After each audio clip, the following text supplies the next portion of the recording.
Hi there, this is a video I've been making quite literally years on my favourite ever UK indigenous tree. And that's the wild service tree, Sorbus torminalis. And how much of a favourite tree is it? Well, this is a tattoo I got done with the wild service leaf in it.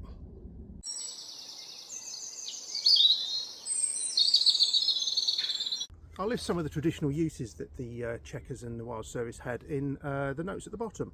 But if you happen to have this copy of Bushcraft magazine, this is winter 2016-17, you'll see an article by myself in there about the wild service tree that Steve Kirk also contributed to as well, but didn't take any credit, so I'm putting that right now. Naughty boy. Here we are in late autumn, and this is what the buds look like. They're slightly sticky when they're young like this, but obviously in the spring they'll soon start to swell and look very sycamore-like.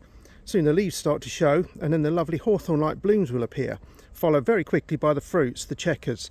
Now, the trees when they're young have bark that's not too dissimilar to rowan, which is in the same family, with a hint of sort of cherry and silver birch about them. You also find that when they get older as well, that the bark actually gets much more gnarly like this. I am at a local heathland that's not too far from me. I've got another good example of one here. And here's a baby one with a honeysuckle climbing up it. So this to me is the classic wild service shaped leaf.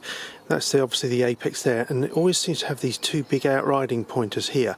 But as you can see, moving through the shapes here, over to this one, this is actually quite a different shape from that one, and there can be variation, as there can be in most trees, and it can sometimes lead to misidentification of trees initially.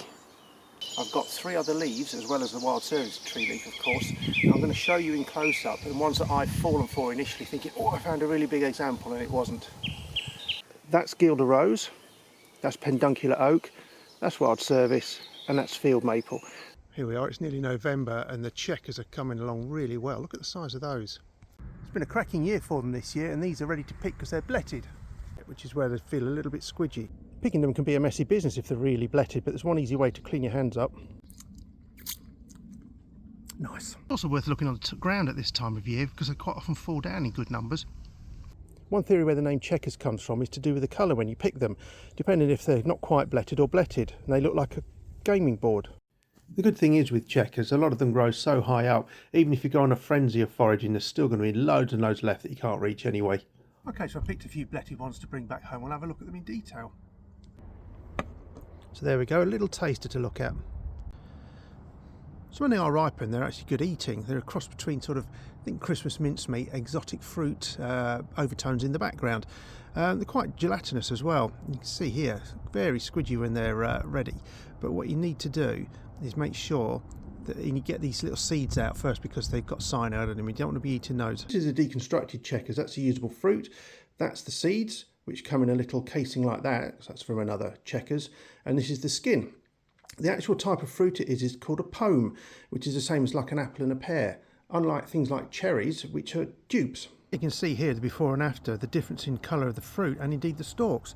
This one on the left is one that's not quite ready and is quite firm to the touch. And if you look at the picture that's appeared in the bottom left, this is it cut across with the seeds to show them exposed.